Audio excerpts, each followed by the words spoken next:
Ready, Jim? We are ready. All right, good morning. The special board meeting of the Port Authority of New York and New Jersey is now called to order. Today's special board meeting is being held virtually via teleconference with the proceedings live streamed to the Port Authority website. Prior to today's board meeting, the commissioners met in executive to discuss matters related to the purchase, sale, or lease of real property or disclosure will affect the value thereof or the public interest. The sole order of business today, our Chief Procurement Officer, Derek Utter, and our Port Director, Beth Ann Rooney, will present an item to supplement the container terminal leases at Port Jersey Port Authority Marine Terminal and Howland Hook Marine Terminal. Derek and Beth, it's all you. Great. Good morning, Mr. Chairman, Commissioners. We're here this morning to talk about supplements to two leases with Global Container Terminal at the Bayonne facility and at the Howland Hook facility. We'll start with a quick overview of the terminals. We'll introduce you to Global Container Terminals and the facilities they're currently operating, along with the ownership structure. We'll then jump into the proposed sale of Global Container Terminal USA to the ocean carrier CMA CGM.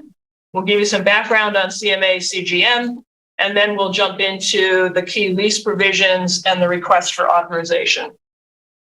So the Port of New York and New Jersey, as you know, is operated as a landlord port, meaning the Port Authority is in control of the land, and then we lease it out to private sector operators to run. The Port of New York and New Jersey last year was the #2 port in the country. We operate a total of 3,000 acres of marine terminal space spread across 6 municipalities in New York and New Jersey. And then within those 3,000 acres, we have 6 individual container terminals operated by 5 entities. And then in addition to that, we have a number of rail facilities and other non-container businesses. In terms of Global Container Terminal, the first facility that they operate in Bayonne, New Jersey, is shown here in the graphic, outlined in yellow. That's a 170-acre terminal in Bayonne, not inclusive of the on-dock rail facility, which is just to the north. This is the only facility that's located outside of the Bayonne Bridge, meaning it doesn't have the navigational constraints going underneath the Bayonne Bridge and the Kill-Van-Kull waterway. In 2009, the Port Authority acquired what was Global Terminal. Global Terminal was about 2/3 of this property located on the western side of it. The area to the east was what we used to call the Northeast Auto Terminal. And by acquiring Global Terminal, which at the time was the only container terminal not under the Port Authority's jurisdiction, we were able to combine Global Terminal's 100 acres with our 70 acres to create one contiguous 170-acre Global Container Terminal Bayonne. And with that, combination of those two facilities back in 2010, we entered into a new lease that currently runs through 2047, and there is the possibility of a 20-year extension on that parcel. Shifting over to Staten Island, outlined in yellow, 153-acre terminal, again, not inclusive of a 59-acre rail terminal, which is just to the east of that. This is the largest container terminal in New York. The land is owned by the City of New York and leased to the Port Authority through 2058. In 2007, Global Container Terminal New York leased the Howland Hook Terminal from the Port Authority, and that lease currently runs through 2029. In terms of Global Container Terminal's current ownership structure, it's owned 37.5% by Ontario Teachers Pension Plan, another 37.5% by IFM, which is a global infrastructure fund out of Australia, and the remaining 25% by the British Columbia Pension Fund. Collectively, they own Global Container Terminals, which is made up of Global Container Terminal USA, inclusive of New York and Bayonne facilities. And they also own Global Container Terminal Canada. The transaction where they are looking to sell to CMA CGM only addresses the Global Container Terminal USA assets. So current owners, GCT USA, are looking to transfer those assets to CMA CGM. They announced a deal between themselves on December 6th of 2022. All government approvals, with the exception of the Port Authority, have been obtained at this point. That includes the Department of Treasury's Committee on Foreign Investment in the United States, as well as the Federal Trade Commission's Hart-Scott-Rodino review. The existing lease with Global Container Terminals gives the Port Authority broad rights to approve the change of control. In terms of who CMA is, CMA CGM is a French shipping and logistics company that was founded in 1978, with predecessor companies having roots back to the mid-1800s. CMA CGM is the third largest shipping company in the world.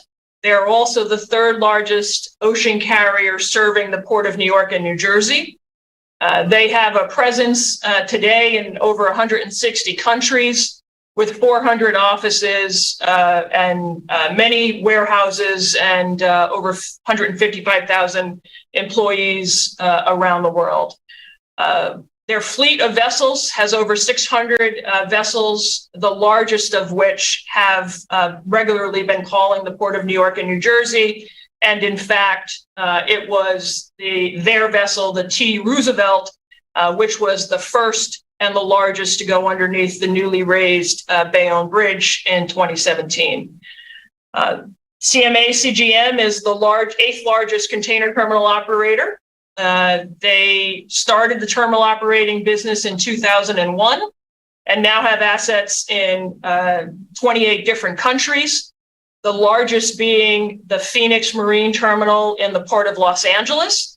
That is the only other terminal in the United States. And they have similarly sized facilities to our Bayonne and Staten Island facilities in the likes of India, Taiwan, and Jamaica. CMA CGM is a family-owned business led by the Sade family, headquartered in Marseille, France, and with revenues valued at over $74 billion last year. And now I'll turn it over to Derek. Thank you, Beth. So as part of the change of control consent that we would provide, we would enter into an agreement to change several of the key lease terms, falling into the categories of the lease expiration, at least in one of the two cases, and then financial terms and non-financial terms. For the lease expiration, there'll be no change in the lease expiration date for Bayonne. As Beth mentioned, it currently expires in 2047, subject to a potential 20-year extension. However, in New York, the Howland Hook facility, we will extend the lease end date from 2029 to 2047. So by adding 18 years. And that will be in order to help facilitate some of the other terms that I'll mention in a moment, including the investment that they plan to make. In terms of the financial terms, rent for both Bayonne and Howland Hook will increase, and it will become on a per container basis, subject to a minimum annual guarantee. There will also be an obligation to invest in the wharf and the berths, which has traditionally been a Port Authority obligation. And over time, that will shift fully to the tenant, become their obligation, their financial obligation. In addition, there'll be a commitment on expanding capacity. I mentioned both in the short term, each facility will receive an investment in the short term to expand capacity. And once those terminals meet their new larger capacity in the future, there will also be a requirement, a commitment to continue to invest in subsequent phases.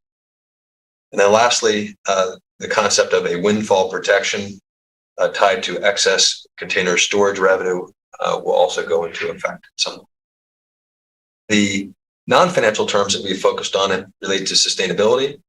There will be a commitment to our net zero goals by 2050 to reduce greenhouse gas emissions to zero.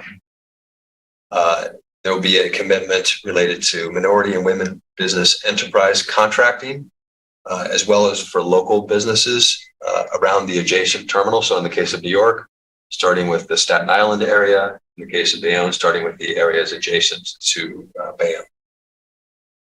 There'll also be new minimum key performance indicators and performance standards, as well as reporting requirements, so that we work together to improve the operations of the facilities, and we're able to monitor the progress that they are making. And lastly, there are a series of other requirements related to safety, security, the trucker or customer experience for the truckers who call to ensure that they have a good experience, and then to work in a limited basis on pilot projects related to innovation matters. Based on those terms, we're here today to seek authorization for the lease supplements, which would relate to the change of control, both for the GCT Bayonne and the GCT New York facilities. And with that, I will ask if there are any questions from the commissioners. Yeah, so Derek, just change of control provision. This contract obviously allows the port to go in and renegotiate conditions. And just in broad strokes, talk about the process that the port has gone on. We are the #2 port in the country. We want to set the standard in the market and create a higher standard, whether it's financial or non-financial goals. Just talk about how you went about trying to assemble team and the process that you went through, and we're bringing it to as we bring it to a head for a vote here. Well, some of our leases were negotiated a number of years ago, in some cases decades ago.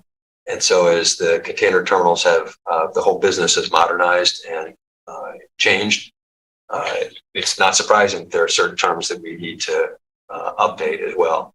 So in this case, we have 2 different leases, each had different types of terms. And we looked at them individually to identify those terms that made sense to bring closer to what I'll call market in the financial sense, and otherwise modernized, like sustainability, like minority contracting, where we have important initiatives and important objectives that we want to achieve through our leases. And is it fair to say that the lease that was agreed upon in 2010 from the port would not be the forecast the kind of conditions that we're seeing now in 2023? So the conditions that are being put into this contract are more reflective of what the market bears and what's really responsible, both from an economic and a non-economic standpoint. That's right. I think we've tried to strike a balance here to achieve terms that are more market based on where the current market is, but also be able to withstand downturns to the extent that this business is a cyclical business. So we want our operators to be healthy and to operate to the best extent they can. So we're trying to thread the needle between those different objectives. And we've had our experts retained and gone through other reports throughout the country, other markets, find out what is reflective of today's market, what's reflective of 2030s, 2040s, 2047, and embed within this new contract conditions that we think are going to be fair to both sides, and obviously allowing us to have this growth, the significant growth, whether it be CapEx, whether it be rent, or whether it be windfall provision. Right. We think our objectives are aligned with the terminal operators. In other words, more traffic, we both share in the upside. And so that's why our rent is largely based on a container basis. So they're successful, we're successful, and we're able to bring more traffic to the region. So all of those objectives have been thought through as part of this. And commissioners, any questions you have for Derek or the team on this? I know we covered it extensively for the last few executives, and obviously had an executive today. Any questions? All right. As I've been informed by the corporate secretary that there's been no written and video submissions. Is that accurate, Jim? That is correct. So there are actually no speakers today. Prior to requesting, we asked, are there any recusals, Jim? There are no recusals. All right. Having a motion, please. So moved. Second. So moved. Second. Roll call, please. Chairman O'Toole? Yes. Vice Chairman Linford? Yes. Commissioner Bullwidge? Yes. Commissioner Cohen? Yes. Commissioner Fisher.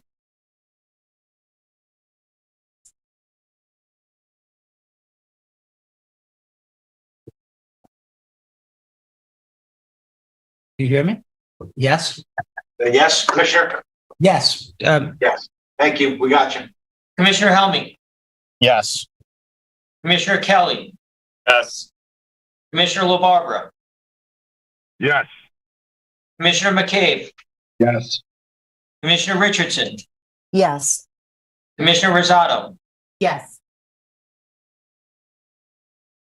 So all the votes in order, this item has been approved. Let me just say, Rick, thank you very much for probably the most extraordinary negotiation that you've headed for the last period of time. This is something we have not seen in the last 6 years. This is probably, I assume, one of the most complicated negotiations that we have seen, and obviously have had to look at various other markets and talk about significant changes to this particular contract. So I want to thank you, Amy. Thank you very much for legal. Derek, extraordinary work that you have done. Beth Ann, you and the group, and all the folks who have been involved in this extraordinary.